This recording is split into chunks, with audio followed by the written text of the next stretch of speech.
우리 믿음으로 고백하며 나갑시다. 우리 위해 죽으시고 다시 사신 생명, 우리 위해 죽으시고 다시 사신 생명의 주, 주님만이 소망이요 변함없는 반석 터지나 신나이 온 세상을 주시네. 더 죽음에서 부활하신 우리 구주 평강의 왕 주를 믿는 모든 자의 소망 되시네. 주를 믿네.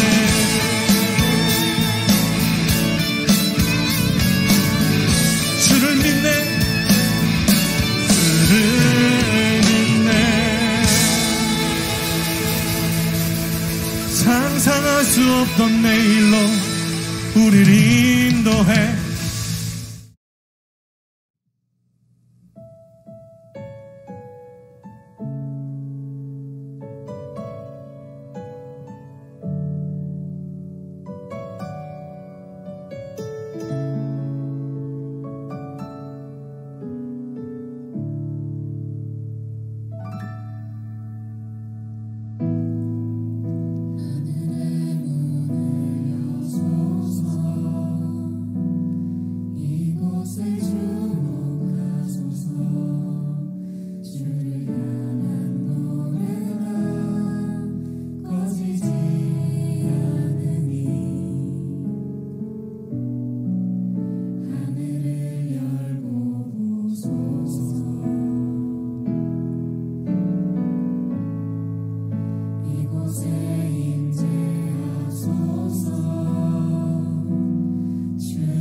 간절한 마음으로 고백합니다. 하늘의 문을 여소서. 이곳에 주목하소서. 주를 향한 노래가 꺼지지 않으니 하늘을 열고 보소서.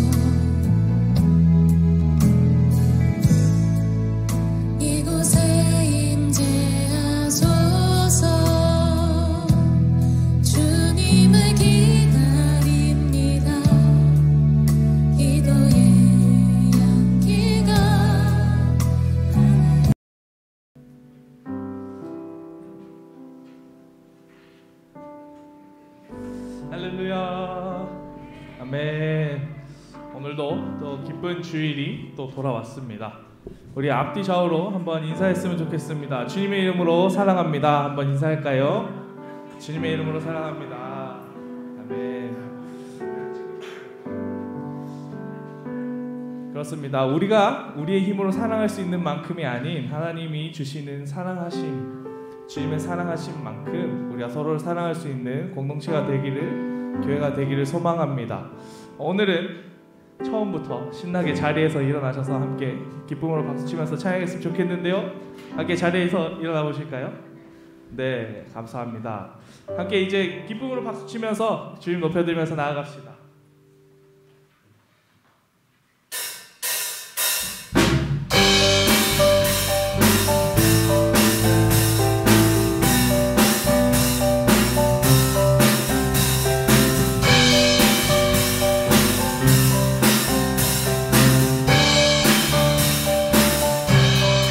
갈 길을 밝히 보이시니, 갈 길을 밝히 보이시니,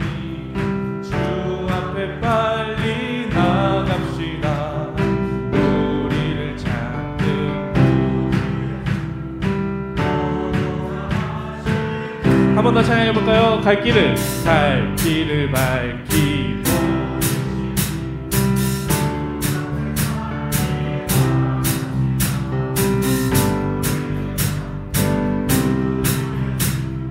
고도라 하시네.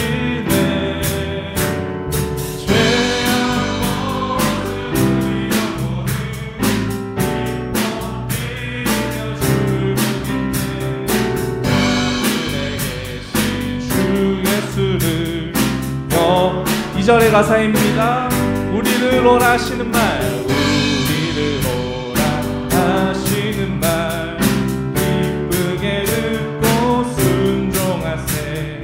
구주를 잊지 말고 속속히 나. 한 번 더 찬양합시다. 우리를 오라 하시는 말, 기쁘게 듣고 순종하세.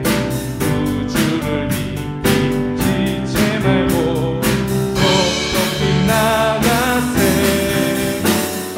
죄악 벗은 영혼은 기뻐 뛰며 주를 보겠네. 하늘에 계신 주 예수를 영원히 죄악 벗은 우리 영혼은, 죄악 벗은 우리 영혼은 기뻐 뛰며 주를 보겠네. 하늘에 계신 주 예수를 그렇습니다. 우리 시간 다시 한번 찬양할 텐데 3절로 찬양할 때 우리 목소리로 한번 찬양합시다. 주 오늘 여기 계시오니 다 와서 주의 말씀 듣세. 기도하며 생각하니. 한 번 더 찬양해볼까요? 주 여기 계시오니 다 와서 주의 말씀 듣세. 기도하며 생각하니 들리시로다. 죄악 벗은 우리 영혼은 기뻐 뛰며 주를 보겠네. 하늘에 계신 주 예수를 영원히 섬기. 죄악 벗은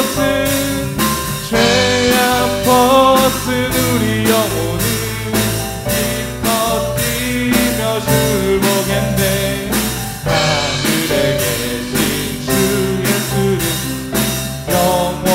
우리 마지막으로 한 번만 더 고백합시다. 죄악 벗은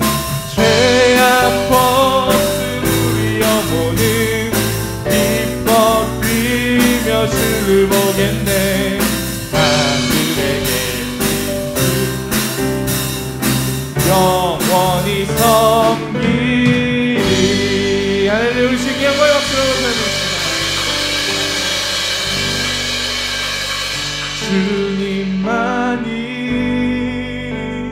소망이요 변함없는 반석이라. 주님만이 온 세상을 비추시네. 우리 함께 목소리 높여서 죽음에서 부활하신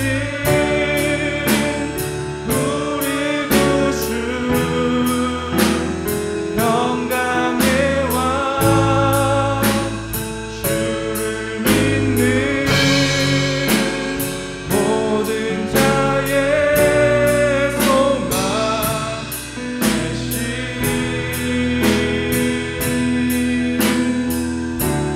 주를 믿네.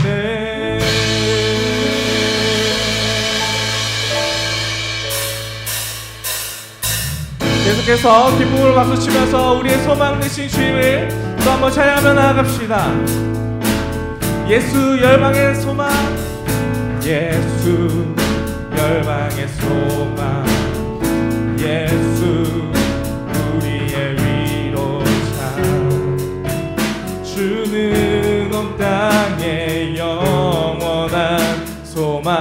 예수 어둠 속에 예수 어둠 속에 빛 예수 변함없는 진리 주는 온 땅에 빛이 되시네 우리를 위해 죽으시고 다시 사신 생명의 주님만이 소망이요 변함없는 반석이라 주님만이 온 세상을 비추시네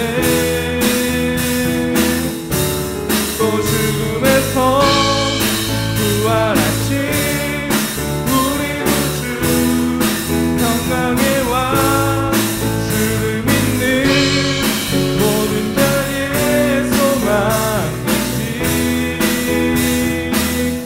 주를 믿네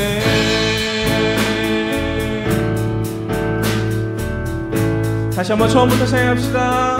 예수 열방에 예수 열방의 소망 예수 우리의 위로자 주는 온 땅에 영원한 소망 예수 어둠 속의 빛 예수 어둠 속의 빛 예수 변함없는 진리 주는 온 땅에 빛이 되시네 우리를 위해 죽으시고 다시 사신 생명 우리를 위해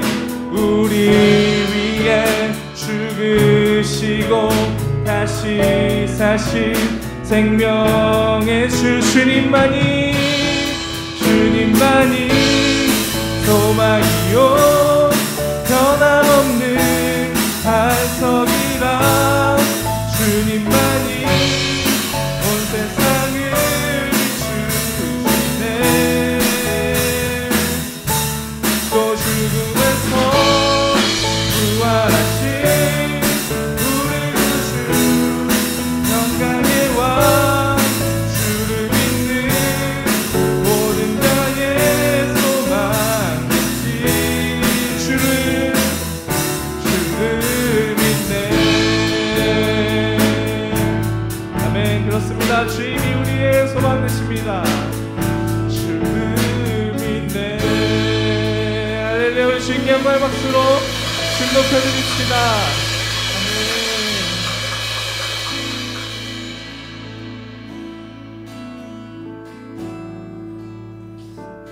우리 예배에 다시 한번 들어가기 앞서 우리의 마음을 점검하면서 우리가 예배하는 이 자리에 주님을 초청함으로 함께 나아가기를 소망합니다. 하늘의 문을 여소서 하늘의 문을 여소서 이곳을 주목하소서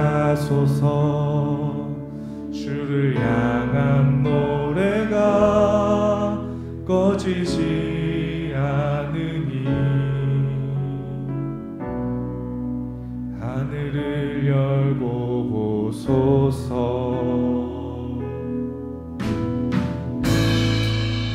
이곳에 임재하소서 주님을 기다립니다. 기도의 향기가 하늘에 닿으니 주여 임재하여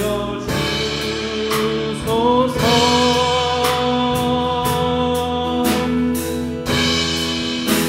주님의 이름이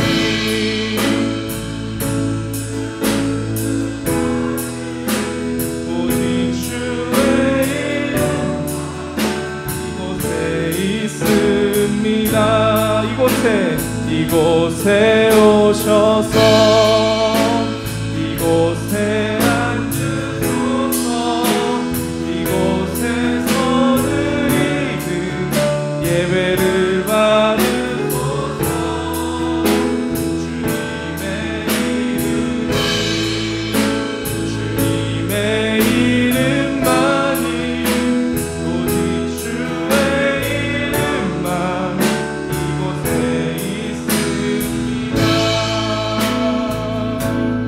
다시 한번 처음부터 함께 고백합시다. 하늘의 문을 여소서, 하늘의 문을 여소서, 이곳을 주목하소서. 주를 향한 노래가 꺼지지 않으니 하늘을 열고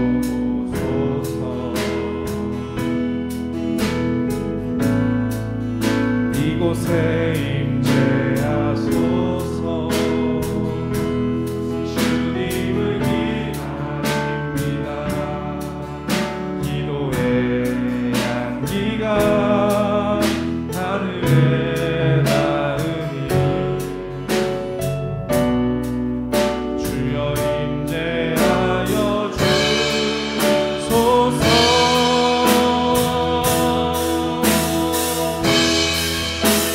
이곳에 오셔서 이곳에 앉으소서.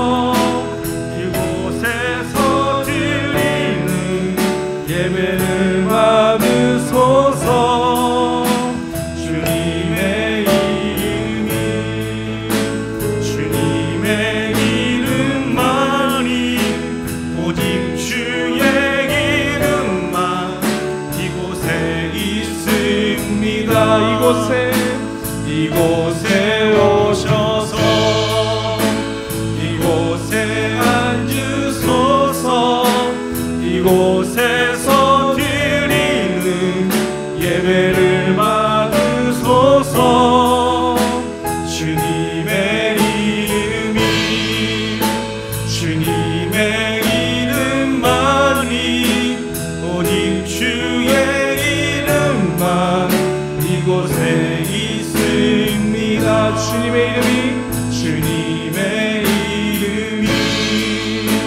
주님의 이름만이 오직 주의 이름만 이곳에 있습니다.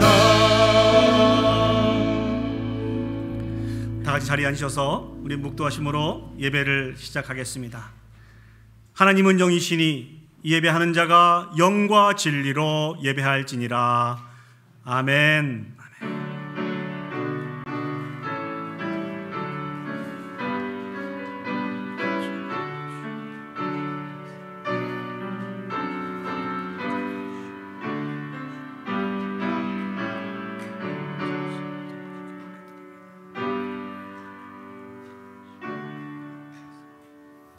사도신경으로 우리의 신앙을 고백하겠습니다.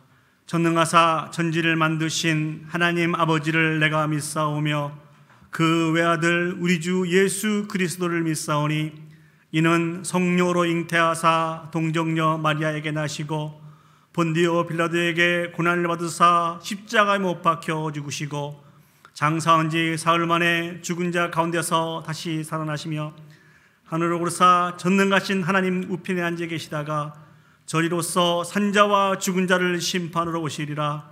성령을 믿사오며 거룩한 공예와 성도가 서로 교통하는 것과 죄를 사하여 주신 것과 몸이 다시 사는 것과 영원히 사는 것을 믿사옵나이다. 아멘. 우리 시간 마음을 모아서 하나님을 찬양하도록 하겠습니다. 우리 찬송가 298장입니다. 속죄하신 구세주를 298장입니다.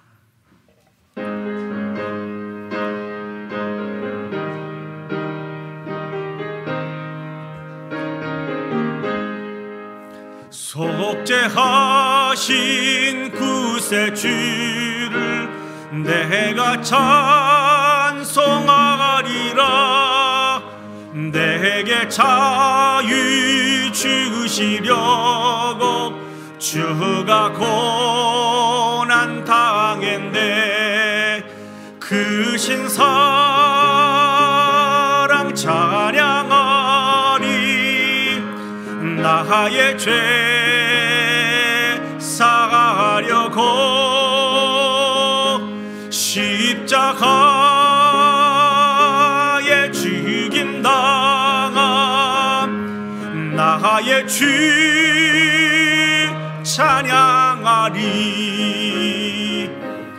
내가 구원 받은 증거 기뻐 전파하리라. 내 죄 모두 다 감당하신 주의 사랑 크셔라. 크신 사랑 찬양하리. 나의 죄 사하려고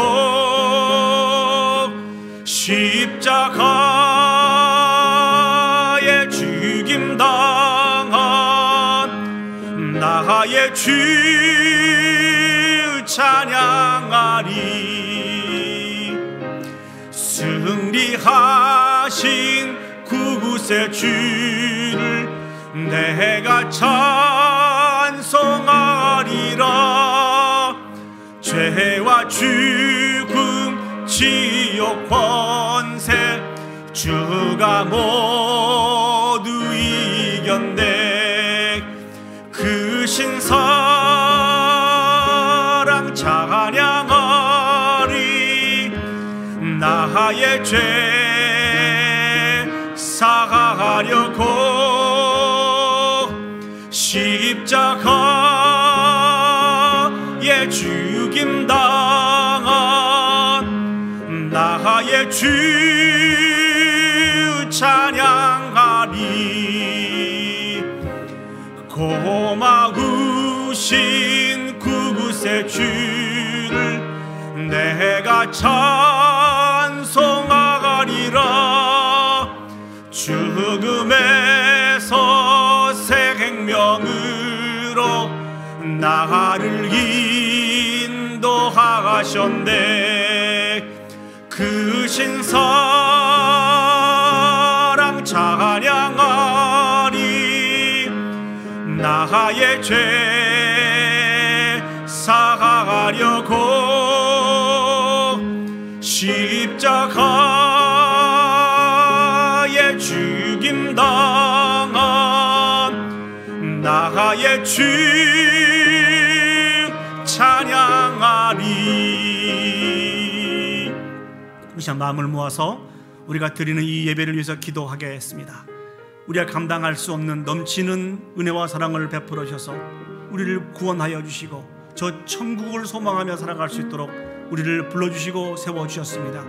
그 넘치는 은혜와 사랑을 베풀어 주신 그 하나님 앞에 이 시간 저희들이 예배 올려드리기를 원합니다. 우리가 올려드리는 이 예배가 하나님이 기뻐하시는 거룩한 산 제사의 예배가 되어줄 수 있도록 위해서 기도했으면 좋겠습니다. 예배를 통하여 부어주신 그 크신 은혜를 통하여서 다시 한번 온전한 치료와 회복의 역사가 있어서 모든 영광을 하나님께 올려드리는 귀한 예배가 되어줄 수 있도록 우리 다 같이 한 목소리로 기도 올려드리도록 하겠습니다. 기도하시겠습니다. 사랑과 은혜가 충만하신 아버지 하나님, 은혜와 사랑을 진심으로 감사드립니다. 우리가 감당할 수 없는 넘치는 은혜와 사랑을 베풀어 주셔서 우리를 구원하여 주시고, 비록 우리가 이 땅에 살고 있지만 저 천국을 소망하며 살아갈 수 있는 복 있는 인생으로 우리를 불러주심을 진심으로 감사드립니다.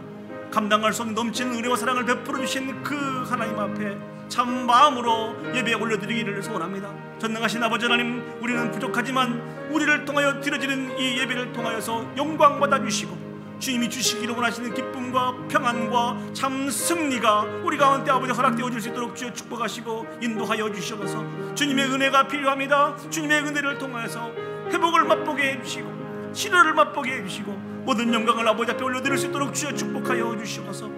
모든 걸 주께 맡겨드립니다. 하나님, 우리를 통하여 영광 받아 주시옵소서. 사랑과 은혜가 충만하신 하나님 아버지, 이 시간 존귀하신 하나님의 이름을 찬양하며 예배에 올려드리기를 소망합니다. 죄악으로 말미암아 영원히 죽은 우리들에게 참된 자유를 주시려고 우리의 모든 죄악을 담당하여 주셔서 죄와 죽음과 지옥의 권세를 깨뜨리시고 죽음에서 생명으로 인도해 주신 은혜를 감사드립니다.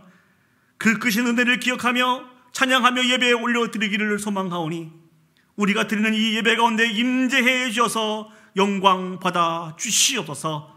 간절히 소망합니다. 주님으로 말미암아 올려드리는 승리의 노래와 감사의 찬양과 기쁨의 고백이 주님 만나는 그 순간까지 계속 되어줄 수 있도록 인도하여 주시고 참 마음으로 하나님을 기억하며 감사하며 예배에 올려드리는 우리의 모든 심령들이 되어줄 수 있도록 하나님 축복하여 주시옵소서.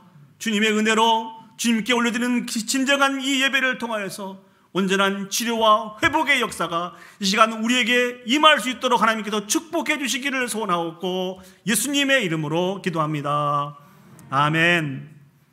이 시간 성시교도 가시겠습니다. 교독문 49번 시편 108편 말씀입니다. 교독문 49번 시편 108편 말씀을 저와 여러분이 한 절씩 교독하도록 하겠습니다. 하나님이여 내 마음을 정하여 싸우니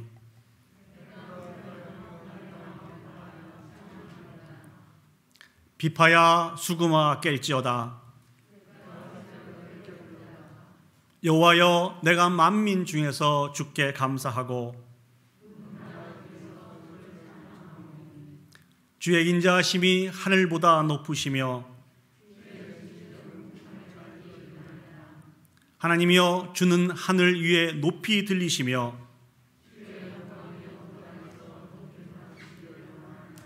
다 같이 하겠습니다. 주께서 사랑하시는 자들을 건지시기 위하여 우리에게 응답하사 오른손으로 구원하소서. 아멘. 이 시간 이창일 장로님 나오셔서 대표로 기도 인도해 주시겠습니다.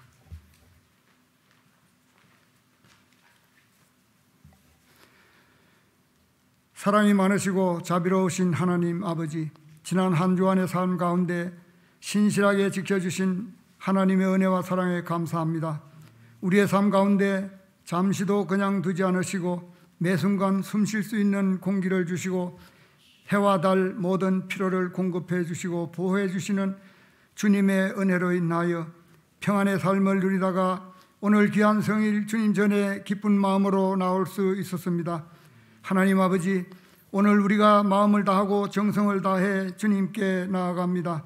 우리가 드리는 예배를 기쁘게 받아 주시옵소서.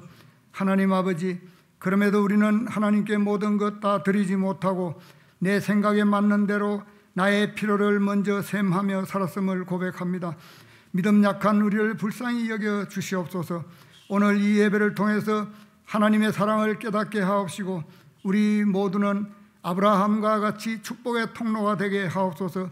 하나님 아버지, 우리가 성경 읽기와 쓰기를 하면서 하나님은 누구신가 온전히 이해하고 더 가까이 다가가는 삶으로 나아가게 하옵소서. 하나님 아버지, 우크라이나와 러시아 간의 전쟁의 공포로 많은 이들이 두려워하고 있습니다. 전쟁은 하나님께 속한 것이라 알고 있습니다. 하나님 저들을 불쌍히 여기시어 평화적으로 잘 해결이 될 수 있도록 역사하여 주시옵소서. 하나님 아버지, 우리 조국 대한민국이 선거로 인하여 많은 혼란이 있습니다. 극한 상황이 일어나지 않도록 인도하여 주시옵소서. 주님의 뜻에 합한 자로 국가와 민족을 위하여 헌신할 수 있는 자가 지도자로 세워지게 하옵소서.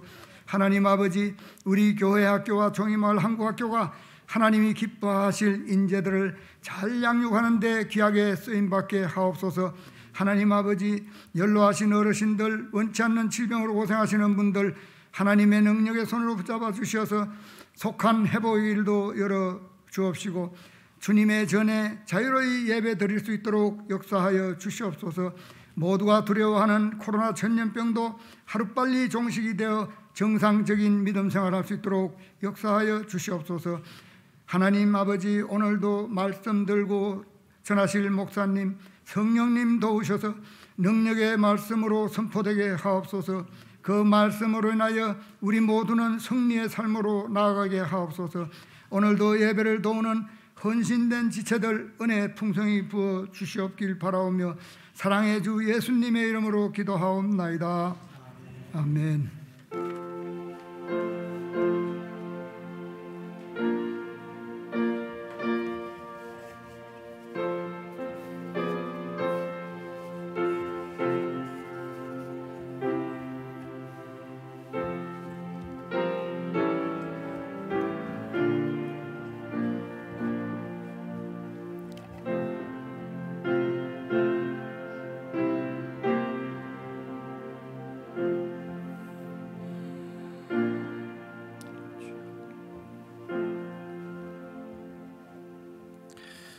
시간 봉헌 찬양 드리면서 헌금하도록 하겠습니다. 내게 있는 향유옥합 주께 가져와.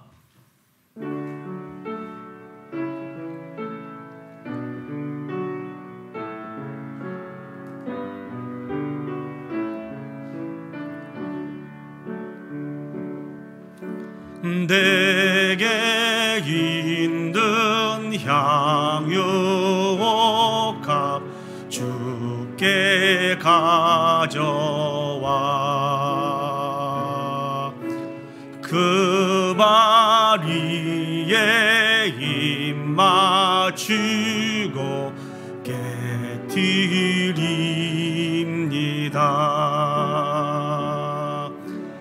나를 위해 험한 산길 오르신 그 발, 걸음마다 그 신사랑 새겨 놓았네. 기도하시겠습니다. 참 좋으신 하나님, 하나님의 은혜와 사랑을 감사드립니다. 우리들의 머리털까지 세신 바 되어 우리의 모든 것을 하셔서 우리의 음성을 들으시고 살피시고 인도하심으로 승리케 해 주심을 감사드립니다. 오직 우리 모두가 하나님으로 말미암아 살아감을 고백합니다. 이 시간 하나님의 은혜와 사랑을 기억하며 우리의 마음과 물질을 구별하여 드리기를 소망합니다. 부족하지만 영광 받아 주시옵소서. 하나님 아버지, 이 물질이 사용되는 곳마다 하나님의 거룩한 이름만이 나타날 수 있도록 인도하여 주시옵소서. 이 시간 헌신하여 드리는 성도들을 기억하시고 하나님 축복하여 주시옵소서. 특별히 아버지 하나님, 하늘의 신령한 복과 땅의 기름진 복으로 인도하여 주셔서 다시 한번 우리의 인생의 주인이 누구이신지를 고백하게 하여 주시옵소서. 온전히 하나님 앞에 모든 것을 맡겨드리며 하나님 한 분만으로 만족하며 살아갈 수 있는 온 성도들이 되어줄 수 있도록 하나님께서 인도해 주시기를 소망하옵고 예수님의 이름으로 기도합니다. 아멘. 이 시간 저희가 허락하신 하나님의 말씀 보겠습니다. 하나님의 말씀 구약성경 창세기 18장 1절에서 15절까지 말씀입니다. 창세기 18장 1절에서 15절 말씀입니다. 제가 가지고 있는 성경은 구약성경 21면에 있습니다. 제가 봉독해 드리도록 하겠습니다. 창세기 18장 1절에서 15절까지 말씀입니다. 여호와께서 마물의 상수리 나무들이 있는 곳에서 아브람에게 나타나시니라. 날이 뜨거울 때에 그가 장막 문에 앉아 있다가 눈을 들어 본즉 사람 셋이 맞은편에 서 있는지라. 그가 그들을 보자 곧 장막 문에서 달려나가 영접하여 몸을 땅에 굽혀 이르되, 내 주여, 내가 주께 은혜를 입었사오면 원하건대 종을 떠나 지나가지 마시옵고 물을 조금 가져오게 하사 당신들의 발을 씻으시고 나무 아래서 쉬소서.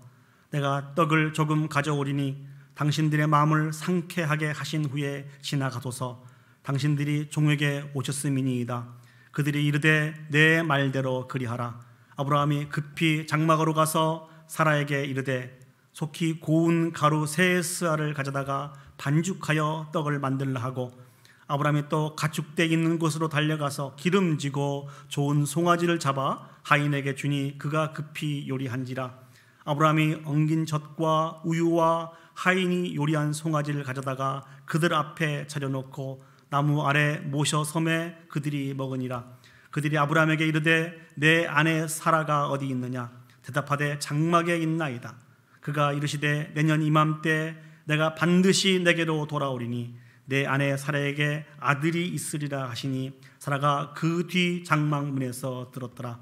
아브라함과 사라는 나이가 많아 늙었고 사라에게는 여성의 생리가 끊어졌는지라. 사라가 속으로 웃고 이르되 내가 노쇠하였고 내 주인도 늙었으니 내게 무슨 즐거움이 있으리요? 여호와께서 아브라함에게 이르시되 사라가 왜 웃으며 이르기를 내가 늙었거늘 어떻게 아들을 낳으려 하느냐? 여호와께 능하지 못한 일이 있겠느냐?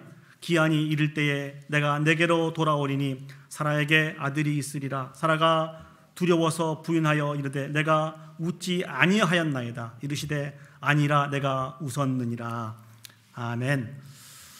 오늘 창세기 18장 1절에서 15절 말씀을 통하여서 최고의 하나님께 최선의 사랑을 드립시다 라고 하는 말씀의 제목으로 여러분과 같이 은혜를 나누기를 원합니다. 우리 제목을 한번 따라서 해보겠습니다. 최고의 하나님께 최선의 사랑을 드립시다. 사랑하는 여러분, 영화 타이타닉이라고 하는 영화를 보셨습니까? 저는 아주 어릴 때 본 기억이 있습니다. 이 영화 타이타닉의 주제가를 불렀던 세계적인 이런 팝 가수가 있는데요, 셀린 다온이라고 하는 이 가수라고 합니다. 근데 이 가수가 풍성하게 가수 활동을 하다가 갑자기 중단을 선언을 했습니다. 많은 사람들이 그녀에 대해서 이야기하기를 매우 폭발적인 가창력을 가졌다고 합니다. 그리고 너무나 맑은 목소리를 가지고 있어서 세계 최고의 여가수라고 그렇게 불렸다고 합니다. 그런데 인기 정상을 달렸던 이 여인이 돌연 그 당시에 부와 명예와 모든 것들을 다 거절하고 가정으로 돌아가게 되었습니다. 아마 거기는 분명한 이유가 있겠죠. 이 여인은 캐나다 출신입니다. 이 여인이 가수가 된 것은 12살 때라고 합니다. 그녀는 자신의 노래가 담긴 테이프를 들고 한 음반 회사를 찾아왔고 그 당시에 그녀의 남편을 만나게 되었다고 합니다. 그 남편이 빚을 내어서 음반을 내주게 되었고 또 이 여인의 매니저가 되어서 모든 일들에 혼신의 노력을 기울였다고 합니다. 이 셀린 다온이 기자회견에서 이렇게 밝혔습니다. 제가 한번 읽어보겠습니다. 남편이 지금 후두암에 걸려 투병 중입니다. 지금 남편에게 내가 가장 필요한 시간입니다. 남편 곁에서 병 간호를 하는 일에 최선을 다하려고 합니다. 쇼 비즈니스가 결코 내 인생의 전부가 아닙니다. 이제 남편에게 진 사랑의 빚을 내가 갚을 차례입니다. 지금 자신이 이 위치에 이르게 한 것이 남편의 전폭적인 지지와 베푼 은혜와 사랑의 배려로 말미암아 이곳에 서 있는 것을 알고 있었기 때문에 남편에게 있어서 가장 필요한 지금 자기 자신의 모든 것을 다 내려놓고 헌신하겠다고 하는 이 고백은 어찌 보면 당연한 고백입니다. 여러분도 그렇게 생각하시죠? 아마 가끔 이런 분도 계세요. 왼수 같아도 어쩌겠습니까? 그 일들을 감당해야죠. 이렇게 말씀하시는 분도 있는 것 같습니다. 자, 창세기 17장을 보시면 아브라함이 99세 때 하나님이 아브라함에게 나타나십니다. 그리고 아브라함의 이름을 아브라함으로 바꿔주시고 사레의 이름을 사라로 바꿔주시면서 다시 한번 언약의 말씀을 해주십니다. 그 언약의 말씀이 무엇입니까? 내년 이맘때에 사라가 아들을 낳게 될 것이고 그 이름을 이삭이라 하리라 라고 하는 이러한 말씀을 주시게 됩니다. 그리고 그 증표로 아브라함에게 할례를 명하시죠. 이 하나님의 명령 앞에 아브라함은 자신은 물론이고 자신의 집안에 있는 모든 사람들과 더불어 할례를 행하면서 하나님 말씀에 온전한 믿음을 갖게 됩니다. 아브라함이 이렇게 되기까지 얼마나 많은 시간이 흘렀습니까? 우리가 지금 쭉 창세기를 통해서 묵상하고 있지 않습니까? 아브라함은 전적으로 하나님을 신뢰하지 못했던 그런 사람입니다. 어떤 경우에는 하나님을 믿는 것 같다가도 또 어떤 경우에는 늘 인간 중심으로 그렇게 살아갔던 그런 사람입니다. 아주 연약한 믿음을 가진 사람이었다는 것이죠. 그러나 그런 아브라함을 하나님은 끝까지 포기하지 않았습니다. 몇 번이고 다시 한번 아브라함에게 나타나셔서 말씀을 주시고 확신을 주시고 그 아브라함을 선한 믿음 가운데 인도해 가신 분이 하나님이십니다. 왜 하나님이 이렇게 인도해 가셨을까요? 하나님이 아브라함을 사랑하셨기 때문에 그렇습니다. 이것은 아브라함을 향한 하나님의 사랑입니다. 그런데 사랑하는 여러분, 이것이 우리를 향한 하나님의 사랑인 것을 여러분 알고 계신가요? 하나님은 우리를 사랑하십니다. 자기 아들을 아끼지 아니하시고 우리 모든 사람들을 위해서 내어주셨고 그 크고 놀랍고 위대하고 지극한 사랑을 통하여서 우리가 하나님의 자녀가 되었습니다. 이 땅에 살고 있지만 저 천국을 소망하며 살아갈 수 있는 복 있는 인생이 되었다는 것입니다. 이때 아멘 하시는 겁니다. 다시 한번 할까요? 하나님으로 말미암아 우리의 인생이 복 있는 인생이 되었습니다. 아멘. 아멘. 예, 옳습니다. 믿습니다. 맞습니다. 이런 고백을 계속 주님 만나는 날까지 우리가 올려드려야 됩니다. 자, 그렇다고 한다면 우리가 하나님께 올려드려야 되는 삶은 어떤 삶일까요? 그것은 최고의 사랑을 베풀어 주신 그 하나님 앞에 최선의 사랑으로 하나님을 사랑하는 것입니다. 다시 한번요. 최선의 사랑으로 하나님을 사랑하는 삶을 우리가 살아가야 됩니다. 그렇다고 한다면 우리가 올려드릴 수 있는 최선의 사랑은 무엇이 있을까요? 오늘 본문의 말씀을 통하여서 두 가지만 생각하며 여러분들과 같이 은혜를 나누기를 원합니다. 첫 번째 생각해 보기를 원하는 것은 전심으로 하나님을 예배하는 것입니다. 한번 따라서 해보겠습니다. 전심으로 하나님을 예배하는 것입니다. 자, 우리 지난 창세기 17장 때 하나님께서 아브라함에게 나타나셔서 내년 이맘때에 사라가 아들을 낳게 될 것이고 그 낳은 아이와 하나님께서 언약을 맺게 해주실 것이라고 하는 약속을 하나님이 하셨습니다. 이 약속을 하신 이후에 얼마 있다가 다시 한번 하나님이 아브라함을 찾아오십니다. 우리 1절과 2절 말씀을 읽어보도록 하겠습니다. 여호와께서 마므레의 상수리 나무들이 있는 곳에서 아브라함에게 나타나시니라. 날이 뜨거울 때에 그가 장막 문에 앉아 있다가 눈을 들어 본즉 사람 셋이 맞은편에 서 있는지라. 그가 그들을 보자 곧 장막 문에서 달려나가 영접하여 몸을 땅에 굽혀. 아브라함은 마므레 상수리 나무가 있는 그곳에 장막을 지고 살았습니다. 이 마므레라고 하는 이 지역은 아브라함과 연관이 참 많이 있습니다. 하나님이 아브라함에게 자신을 보여주신 곳도 이 마므레 상수리 나무 이 아래였고요. 또 아브라함이 하나님께 제단을 올려드렸던 장소도 바로 이 장소였습니다. 여기 보시면 날이 뜨거울 때라고 그렇게 고백을 하고 있죠. 이 중동 이 지역은 정말 이 햇빛이 너무너무 강렬하였습니다. 그래서 이 정오가 되면은 많은 사람들이 밖에 돌아다니지 않았습니다. 그래서 점심때라든지 점심 전이나 점심 먹고 이후에 그 사람들은 그 따가운 햇빛을 피해서 휴식을 취했습니다. 아마도 아브라함도 이 뜨거운 햇빛을 피해서 상수리 나무 아래서 휴식을 취하고 있었던 것 같습니다. 그런데 문득 고개를 들어보니까 이 아브라함 앞에 3명의 사람이 보였습니다. 그 3명의 사람은 누구일까요? 오늘 1절 말씀 보시면 여호와께서 나타나시니라 라고 말씀을 해주고 계시고요. 13절 말씀 보시면 여호와께서 아브라함에게 이르시되 라고 말씀을 해주고 계십니다. 그리고 19장 1절 말씀을 보시면 그 두 천사가 라고 하는 말씀이 기록이 되어 있습니다.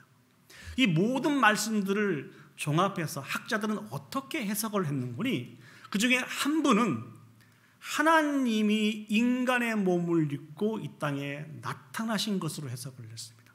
그리고 두 분은 하나님과 함께 오신 천사라고 그렇게 해석을 했습니다.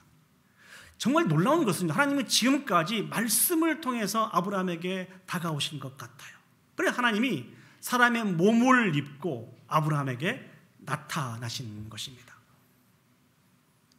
이때 아브라함이 어떻게 반응을 합니까? 2절 말씀을 보시면 그들을 보자 달려나가 영접했다라고 말씀하고 있습니다.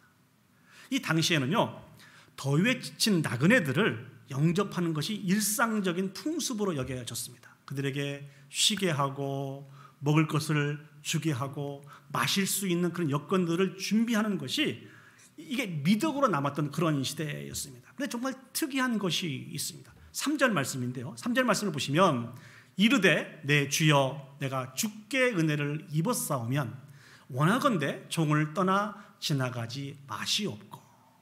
전 내 주여라고 하는 저 말은 원어로 아도나이라고 이렇게 부릅니다. 아도나이라고 하는 이 말은 오직 하나님께만 사용되는 그런 말입니다. 그리고 하반절을 보시면 내 주여 내가 주께 은혜를 입었사오면 원하건대 종을 떠나 지나가지 마시옵고. 내가 감히 하나님으로부터 은혜를 받을 수 있는 그런 자격이 있다고 하면 그냥 지나가지 마시고 저희 집에 들어오셨으면 좋겠습니다 라고 하는 이런 간절한 간청이 저 본문에 담겨져 있습니다. 이 말씀을 보면 아브라함은 처음에는 아니었던 것 같은데 어느 시점에 자신의 눈앞에 서 있는 분 중에 그 한 분이 하나님이신 것을 깨달아 알았습니다. 그래서 네 주여 라고 불렀던 것입니다. 그리고 같이 있는 두 분은 천사인 것을 인지했다는 것이죠. 어떻게 알 수 있었을까요? 사랑하는 여러분, 하나님이 자기 자신을 그 백성들에게 계시해 주시지 않으시면 그 백성들은 하나님을 알 수가 없습니다. 이 말씀은 하나님이 아브라함으로 하여금 하나님이 인간의 몸을 입고 이 땅에 오신 것을 계시해 주셨다는 것입니다. 알게 해 주셨다는 것입니다. 아무튼 이 아브라함은 자기 앞에 계신 분이 하나님이신 것을 알게 되었습니다. 그리고 이게 간청하게 되었다는 것이죠. 이 간청에 하나님은 어떻게 말씀을 하고 계십니까? 내 말대로 그리하라 라고 말씀을 해 주십니다. 이 말씀을 듣고 아브라함이 어떻게 행동하죠? 5절에서 7절 말씀을 보시죠. 아브라함이 급히 장막으로 가서 사라에게 이르되 속히 고운 가루 세 쌀을 가져다가 반죽하여 떡을 만들라 하고 아브라함이 또 가축대 있는 곳으로 달려가서 기름지고 좋은 송아지를 잡아 하인에게 주니 그가 급히 요리한지라. 여기에서 고운 가루 세 스아라고 하는 이런 표현이 나옵니다. 세 스아라고 하는 이런 그 단위는 약간 그 18리터 정도 됩니다. 되로 얘기하면 한 9대 정도에 되는 고운 가루를 가져다가 떡을 만들라고 한 것입니다. 이 양이 얼마나 많은 양인 거니? 여러분 잠시 사무엘상을 한번 보시죠. 사무엘상을 보시면 다윗이 등장합니다. 또 거기는 나발이라고 하는 사람이 등장하는데요. 이 다윗이 나발에 대해서 심히 분노하게 됩니다.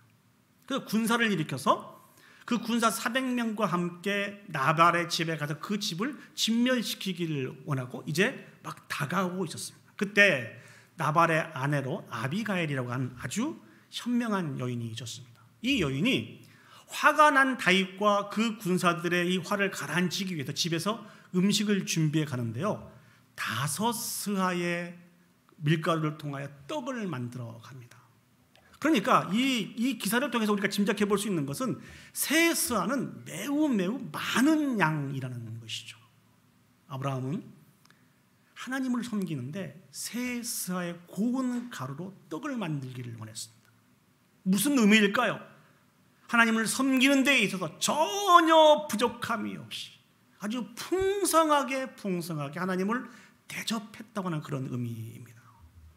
그리고 기름진 좋은 송아지를 잡았다 그러잖아요. 이 기름진 좋은 송아지를 잡은 것은 정말 자신의 집에 귀한 손님을 대접할 때 사용했던 것입니다. 아브라함의 행동을 보세요. 매우 급하게 속히 달려가서 이런 구절들이 가득합니다. 아브라함이 얼마나 신속하게 얼마나 극진히 하나님을 대접했는지를 보여주고 있습니다. 한번 상상을 해보세요. 날씨가 매우 더운 날이었다고 하잖아요. 그 따가운 햇빛을 피하여서 잠시 쉬고 있는 시간입니다. 움직이기가 너무너무 싫었고 더운 시간인데 그런 아브라함이 하나님을 발견하고 음식을 준비하는 데 있어서 대접할 마음으로 이리 뛰고 저리 뛰어다니는 아브라함의 모습을 한번 생각을 해보시죠. 근데 아브라함의 얼굴은 어떤 얼굴이었을까요? 아브라함은 어떤 마음이었을까요? 우리가 충분히 짐작해 볼 때 흥분이 되어 있었을 것입니다. 그의 마음속에 설렘이 있었을 것입니다. 그리고 기쁨이 있고 감격이 있었을 것입니다. 근데 더욱 놀라운 것은 8절 말씀입니다. 우리 8절 말씀을 한번 보시죠. 아브라함이 엉긴 젖과 우유와 하인이 요리한 송아지를 가져다가 그들 앞에 차려놓고 나무 아래 모셔 섬에 그들이 먹으니라. 저 섬에라고 하는 저 단어를 사랑하는 여러분 주목해 보시길 바랍니다. 이게 어떤 의미입니까? 아브라함이 음식을 다 준비해 놓고 그 손님들과 같이 식탁에 앉아서 식사를 했다는 의미가 아닙니다. 오신 손님들이 식사를 잘 할 수 있도록 옆에 서서 시중을 들었다는 것입니다. 이 예법은 그 근동사회에 있어서 손님을 대접하는 최고의 예법입니다. 하나님께서 아브라함에게 말씀으로 찾아오시고 또 사람의 모습으로 찾아와 주셨습니다. 그렇듯이 하나님께서 우리를 찾아와 주십니다. 우리를 사랑해 주시고 우리를 만나 주시기를 원하시는 분이 하나님이십니다. 우리는 그 하나님 앞에 우리가 드릴 수 있는 최고의 사랑을 드려야 됩니다. 최선의 사랑을 드려야 됩니다. 오늘 아브라함이 극진히 하나님을 섬기었던 것처럼 우리들도 극진히 최선의 마음을 가지고 하나님을 섬겨야 된다는 것입니다. 그렇다고 한다면 우리가 최선을 다해서 섬길 수 있는 것이 무엇이 있을까요? 여러분, 무엇이라고 생각을 하십니까? 여러분이 최선을 다해서 하나님을 섬길 수 있는 그 모습이 어떤 모습일까요? 바로 우리가 하나님 앞에 올려드리는 예배를 통하여서 우리는 하나님을 섬길 수 있습니다. 오늘 주일 예배를 드리기 위해서 이곳에 오신 여러분들에게 질문을 드려봅니다. 여러분은 이 예배 가운데 흥분되어 있습니까? 감격이 있습니까? 설렘이 있습니까? 기쁨이 있습니까? 또 오늘 아브라함처럼 부족하지 않게 넘치도록 극진하게 마음을 다해서 예배를 올려드리고 있습니까? 저는 오늘 설교를 준비하면서 정말 깜짝 놀란 걸 발견을 했어요. 오늘 아브라함이 이렇게 극진하게 하나님을 섬겼을 때 하나님이 이 모습을 어떻게 여기셨냐는 것입니다. 우리 8절 하반절을 보시면 그들이 먹으니라 라고 말씀을 하고 계십니다. 아브라함의 이 섬김을 하나님이 만족하셨다는 것입니다. 아브라함의 이 섬김을 하나님이 기뻐하셨다는 것입니다. 우리가 올려드리는 이 예배도 우리의 온 마음을 다하여 극진히 하나님을 섬기며 예배할 때 하나님이 기뻐 받으시는 예배가 되는 것입니다. 하나님은 우리의 예배를 기다리고 계시는 분이시고 우리의 예배를 기쁘게 받으시기를 원하시는 분이 하나님이십니다. 믿습니까? 자, 그렇다고 한다면 예배는 어떻게 드려야 될까요? 반복해서 말씀을 드린 기억이 있습니다만 예배는 두 가지 모습이 있어야 돼요. 그 첫 번째는 하나님 앞에 드리는 모습이 있어야 되고 두 번째는 하나님 앞에 받는 모습이 있어야 됩니다. 특별히 우리가 예배를 하나님 앞에 드린다고 할 때 이 드리는 것으로 끝나는 것이 아니고 우리가 드리는 그 예배를 하나님이 받으셔야 완성이 되는 것입니다. 그래, 이 말씀은 무슨 말씀인 거니? 우리가 온 마음을 다해서 하나님 앞에 예배를 올려드렸는데 하나님이 예배를 받지 않으시면 아무런 상관이 없는 예배가 되어진다는 것입니다. 그렇다고 한다면 우리 하나님 앞에 예배를 드릴 때 어떤 마음으로 예배를 드려야 될까요? 우리가 너무나 잘 아는 말씀 요한복음 4장 24절 말씀을 보시면 이렇게 기록하고 있습니다. 하나님은 영이시니 예배하는 자가 영과 진리로 예배할지니라. 여러분 다 잘 알고 있는 말씀이죠. 저 영이라고 하는 말씀은 어떤 말씀입니까? 성령께 의지하여서 드려야 된다는 것입니다. 저와 여러분들은 죄인이기 때문에 우리의 힘과 능력으로 하나님을 예배할 수 없습니다. 하나님의 도우심이 필요합니다. 하나님의 역사하심이 필요합니다. 하나님의 도우심과 역사하심이 있을 때 참다운 예배를 하나님 앞에 올려드릴 수 있습니다. 그렇기 때문에 우리는 매 순간순간 하나님의 도우심을 간구해야 됩니다. 여러분 오늘 예배에 참석하실 때 하나님의 도우심을 간구하면서 이곳에 나오셨는지요? 우리 앞으로 예배는 그런 예배가 되었으면 좋겠습니다. 매 순간순간 하나님의 도우심을 간구하면서 하나님 앞에 예배 올려드렸으면 좋겠습니다. 그렇다고 한다면 진리는 무엇일까요? 진리는 하나님의 말씀 뜻대로 드리는 예배가 바로 진리입니다. 성령의 충만함으로 하나님께서 우리에게 주신 말씀이 있습니다. 그 말씀을 따라서 하나님 앞에 예배를 올려드리는 것이라는 것입니다. 자, 그렇다고 한다면 이 부분들을 가지고 제가 한번 정리를 해보았습니다. 우리가 어떻게 예배를 올려드려야 될 것인지. 그 첫 번째는 우리가 하나님 앞에 예배를 올려드릴 때 믿음으로 예배를 올려드려야 한다는 것입니다. 하나님께 나가는 자는 반드시 하나님이 지금도 살아서 역사하셔서 우리의 모든 예배를 받으신다고 하는 이 믿음을 가지고 하나님 앞에 예배 올려드려야 된다는 것입니다. 지금도 살아계셔서 예배하러 나온 당신의 백성들에게 말씀하심으로 말미암아 우리가 예배에 참여하기를 원하시는 분이 우리 하나님이십니다. 여러분은 여러분이 드리는 이 예배 가운데 하나님이 임재하셔서 영광을 받으신다고 그런 확신이 있습니까? 아멘.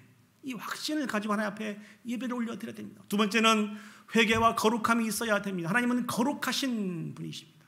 거룩하신 분이시기 때문에 우리의 죄와 허물에 대해서 하나님 앞에 회개하며 주 앞에 나와야 됩니다. 세 번째는 말씀이 있어야 됩니다. 예배의 핵심은 말씀에 집중하는 것입니다. 하나님은 그 말씀을 통하여서 우리의 모든 필요에, 우리의 간구에 응답하시는 분이 하나님이십니다. 사랑하는 여러분, 오늘 우리에게 주신 말씀을 부족하지만 저를 통하여 말씀하신 그 하나님의 말씀에 귀를 기울이시고 그곳에서 하나님의 응답을 찾으시는 저와 여러분들이 되었으면 좋겠습니다. 그리고 찬양이 있어야 됩니다. 하나님은 우리를 통하여서 찬양을 받으시기에 합당하신 분이 우리 하나님이십니다. 그래서 우리의 예배 순서에도 앞부분에도 찬양이 있고 예배 마지막에도 찬양이 있는 것입니다. 찬양이 있어야 된다는 것입니다. 그리고 마지막으로 화목해야 된다는 것입니다.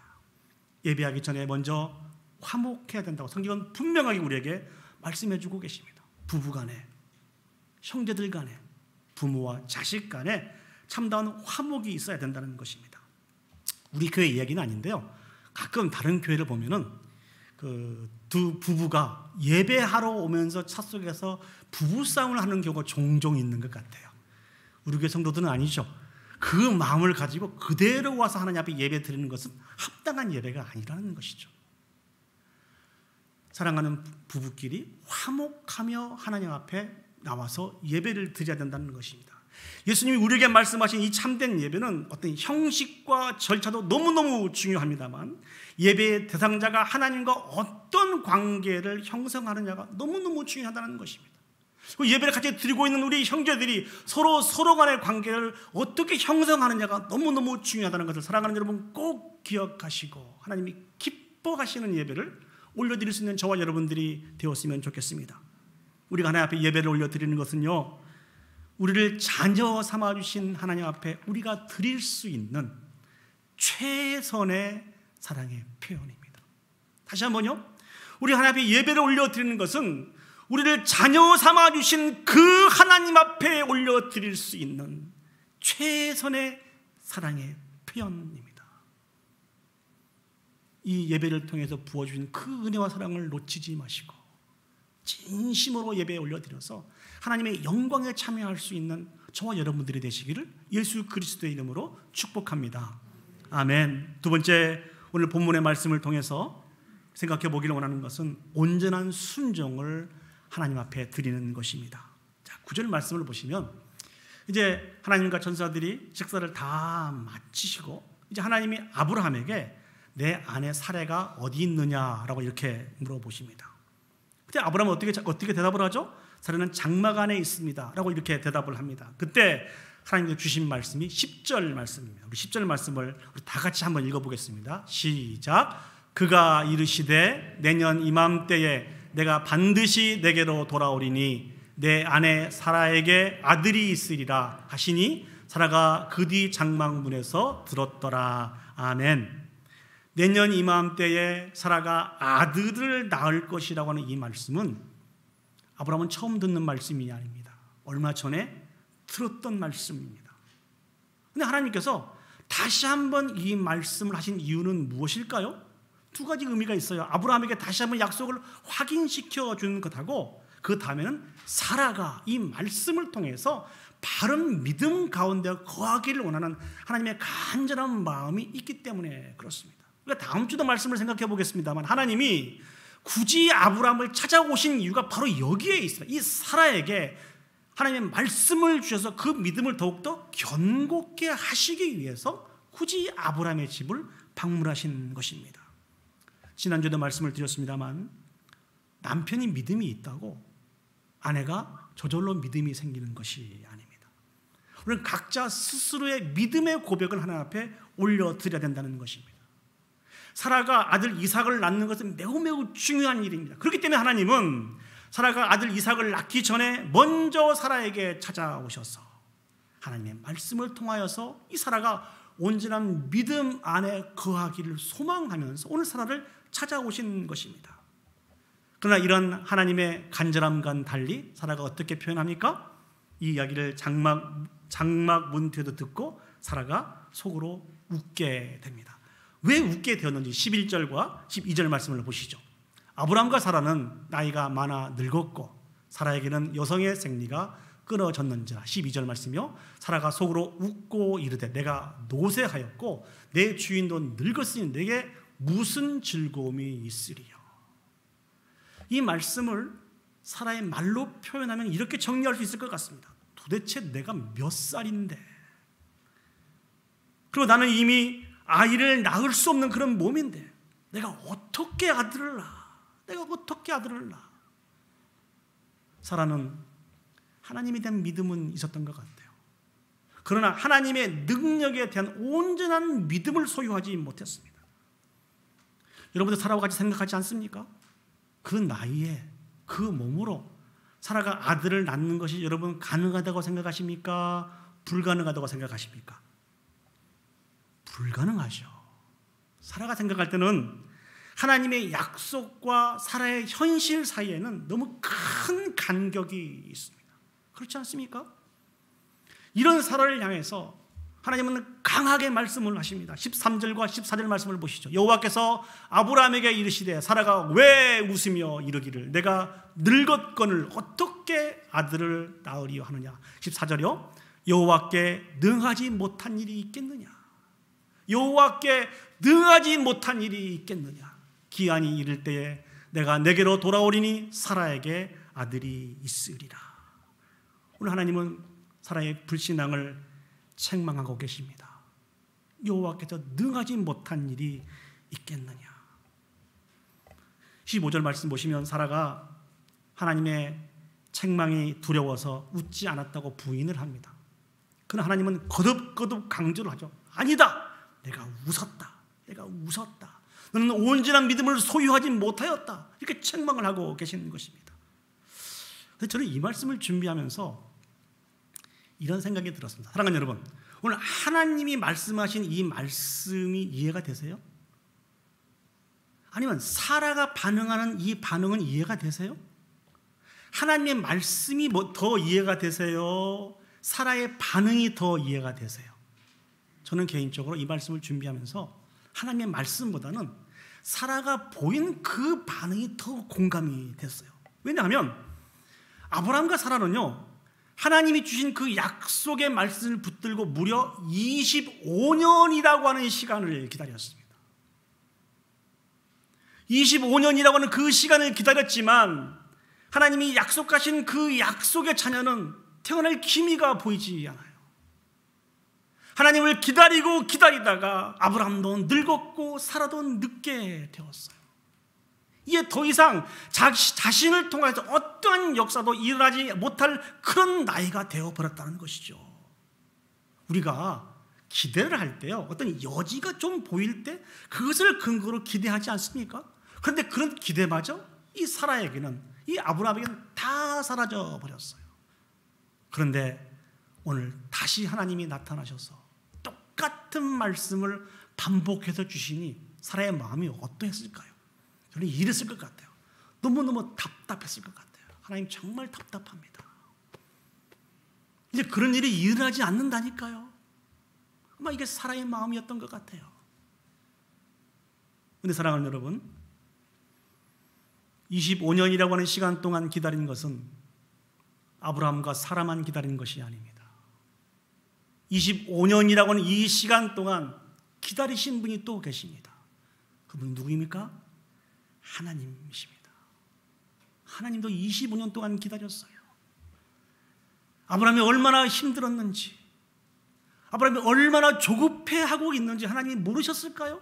아니에요. 하나님은 너무너무 잘 알고 계셨어요. 그래서 때때로 아브라함을 간섭하시잖아요. 아브라함이 실수할 때 찾아와 주셔서 바로 잡아주시고요, 많은 대적들로 인해서 두려워할 때 하나님께서 그 대적들로부터 아브라함을 지켜주시고요, 흔들릴 때마다 찾아오시고 다시 한번 약속의 말씀을 주시고 증거를 보여주시면서 하나님의 온전한 믿음 가운데 거할 수 있도록 도우신 분이 하나님이십니다. 그렇다고 한다면 도대체 하나님 무엇을 기다리고 계셨을까요? 그것은 단 하나입니다. 아브라함과 사라가 철저하게 자신의 생각과 경험과 능력을 다 내려놓고 온전히 하나님만 바라볼 수 있도록 그 시간을 기다리시는 분이 하나님이십니다. 그 왜 꼭 그렇게 해야 됩니까? 한 반 정도, 한 70%, 한 80% 정도 그렇게 하면 되지 않습니까? 근데 하나님 우리에게 원하시는 것은요, 온전한 영광을 받으시기를 원하시는 분이 하나님이세요. 저와 여러분들은 이 죄악으로 말미암아 우리에게 이만한 조그마한 의만 있어도 우리를 드러내기에 주저하지 않는 사람들입니다. 모든 영광을 하나님 앞에 올려드려야 되는데 하나님 앞에 올려드리는 영광을 가로막고 가로채며 살아가는 사람들이 저와 여러분들이라니까요. 그런데 하나님은 무엇을 기다리십니까? 인간적으로 나는 도저히 아무것도 할 수 없다고 하는 그 시간까지 기다리시는 분이 하나님이십니다. 사라가 아들 이삭을 낳고 이 모든 일들을 하나님이 행하셨습니다. 하나님 영광 받아 주시옵소서. 그 시간까지 기다리시는 분이 하나님이십니다. 성경을 보면요, 아브라함이 자신의 의가 다 죽지 못하였을 때 하나님 어떻게 상대한지 아세요? 하나님이 주신 그 약속을 하나님의 때와 방법을 자기가 정합니다. 하나님, 그때 말씀하신 거 있잖아요. 저를 통하여서 난 그 아이가 상속자가 된다고 하는 그 말씀 그냥 대충 엘리에셀로 하시죠. 저를 통해서 태어나야 된다고 그러면은 하갈을 통해서 태어난 이스마엘로 하시죠. 늘 시간과 방법을 자신이 제시했던 사람이 아브라함입니다. 그런데 오늘 본문을 보세요. 아브라함과 사라가 제로의 상태가 되었습니다. 아무것도 할 수 없는 제로의 상태에 하나님이 나타나셔서 어떻게 말씀하고 계십니까? 그 시간과 방법을 하나님이 말씀해 주고 계십니다. 내년 이맘때에 사라가 아이를 낳게 될 것인데 그 아이의 이름을 이삭이라 해라. 내가 그 아이와 언약을 맺게 될 것이다. 하나님은 아브라함이 그랬듯이 저와 여러분들이 완전히 하나님 앞에서 죽은 자가 되어서 온전한 영광을 하나님께 올려드릴 그 시간을 기다리시는 분이 하나님이십니다. 결코 못난 우리의 부족한 착할 행실로, 때로는 우리의 거짓된 공로로가 아니고 온전히 하나님을 향한 믿음으로 말미암아 세워져서 하나님 앞에 나오기를 기다리시는 분이 하나님이시라는 것이죠. 그런 의미에서 오늘 사라는 실패하였습니다. 모든 것이 죽은 자 같지만 너무너무 무서운 것이요, 아무것도 할 수 없다고 하는 죽은 자 같지만 무엇은 살아있는지 아세요? 하나님을 믿지 못하는 불신앙은 살아있다는 것이죠. 이게 죄가 가지고 있는 무서움이에요. 이 죄악은 살아있잖아요. 우리는 기억해야 됩니다. 하나님 말씀하실 때 현실은 도저히 불가능해 보인다 할지라도 모든 것을 다 내려놓고 하나님 앞에 순종해야 합니다. 이것이 우리가 하나님 앞에 올려드릴 수 있는 최선의 사랑인 것을 사랑하는 여러분 기억했으면 좋겠습니다. 제가 2002년에 미국으로 처음 와서 생활했던 곳이 버지니아 린치버그라고 하는 그런 도시입니다. 아마 몇 번 말씀을 드려서 여러분 잘 알고 계실 것입니다. 근데 그 당시에 정말 죄송하게도 저는 참 불만과 불평이 많았던 사람인 것 같아요. 처음에 미국에 왔을 때요, 정말 꿈도 많고 비전도 많았습니다. 이 유학 생활을 잘 감당해야 되겠다고 하는 이런 비전도 많았습니다. 그러나 제가 꿈꿔왔던 유학 생활은 현실과 너무너무 차이가 있었습니다. 한국에서 가져온 돈은 금방 다 떨어지고요, 경험해보지 못한 새로운 일들을 경험하면서 미국에서 살았습니다. 요즘은 잘 모르겠습니다만 학생 비자를 가지고 있는 사람은 일주일에 20시간 일하게 되어 있어요. 20시간 이상 일하면 안 됩니다. 그 당시에 미국의 최저임금이 5불 5구였습니다. 그 돈을 벌어가면서 하루하루 그냥 버티고 있었습니다. 많은 주변의 동료들은 DC 쪽에 와서 이렇게 그 교회 사역을 감당하는 그런 분들도 많이 있습니다. 그러나 아는 사람도 별로 없고, 그렇다고 다른 사람들에 비해서 특별한 어떤 제가 달란트가 있어서 교회를 섬길 수 있는 그런 자격이 쉽게 주어질 수 있는 그런 형편도 아니었습니다. 정말 쉽지 않았습니다. 그럼에도 불구하고 모든 것을 다 내려놓고 한국에 돌아갈 수도 없고 그렇다고 계속해서 미국에서 생활할 수 있는 생활할 수 있는 그런 시간도 아니었다는 것이죠. 결국 아무것도 할 수가 없고 그냥 하나님의 처분만 기다리며 살아갈 수밖에 없었습니다. 하나님 말씀해 주세요. 하나님 결정해 주세요. 그럼 제가 순종하겠습니다. 저는 다른 방법이 없네요. 그때 하나님이 저를 인도해 주셨고 저희 가족을 인도해 주셨습니다. 하나님이 원하신 것이 무엇인가 생각을 해보았습니다. 왜 닌치보그라고 하는 그곳에 가서 3년 내지 3년 반 동안 생활하게 하셨는지 한 가지 귀한 교훈 때문에 그런 것입니다. 우리의 인생은 하나님 맡겨주신 그 하나님의 사역은 우리의 힘과 능력으로 감당하는 것이 아니고 전적인 하나님의 능력으로 하나님이 주신 지혜로 감당해야 된다고 하는 이 비밀을 깨닫게 하기 위해서 그곳에 3년이라고 하는 시간들을 하나님이 보내게 해 주셨습니다. 제가 그곳에서 어떤 능력과 어떤 힘과 어떤 부분들을 구비하는 그런 시간으로 가진 것이 아닙니다. 딱 하나입니다. 하나님의 능력으로 말미암아 살아가야 되는 거구나.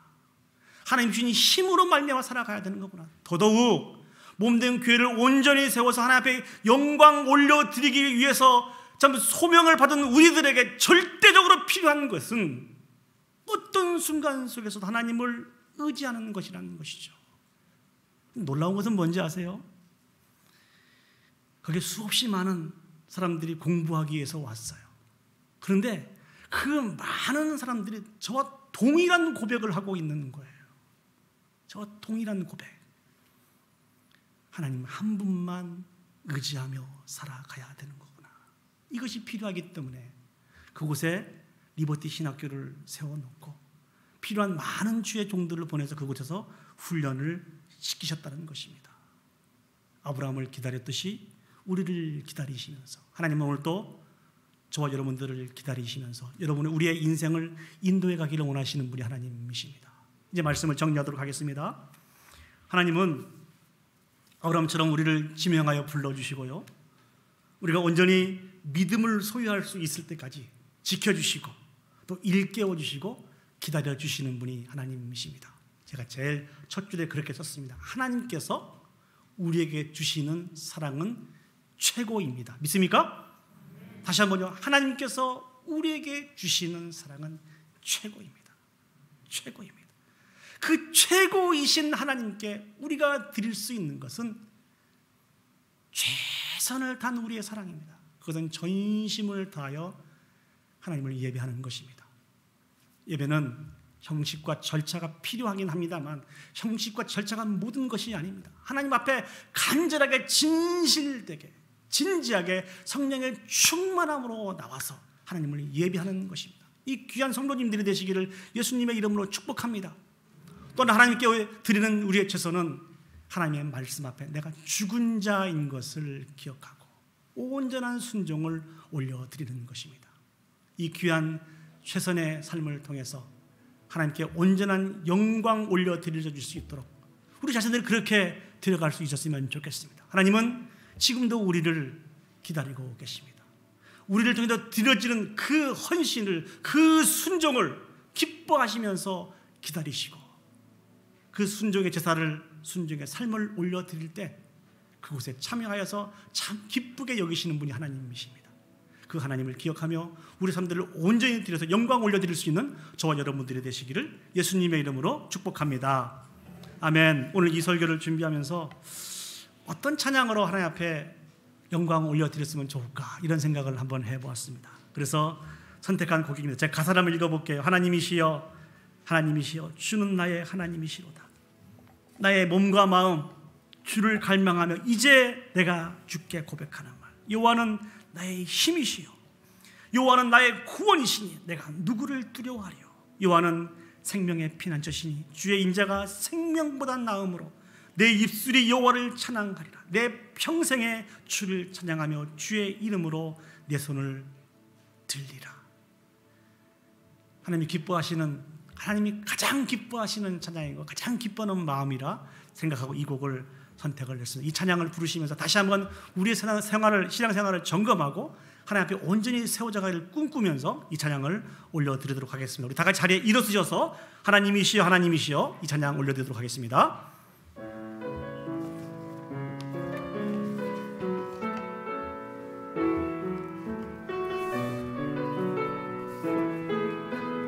하나님이시여 하나님이시여 하나님이시여 하나님이시여 주는 나의 하나님이시로다. 나의 몸과 마음 주를 갈망하며 이제 내가 주께 고백하는 말 여호와는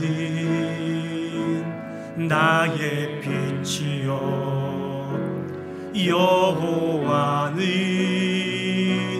나의 구원이시니 내가 누구를 두려워하리요.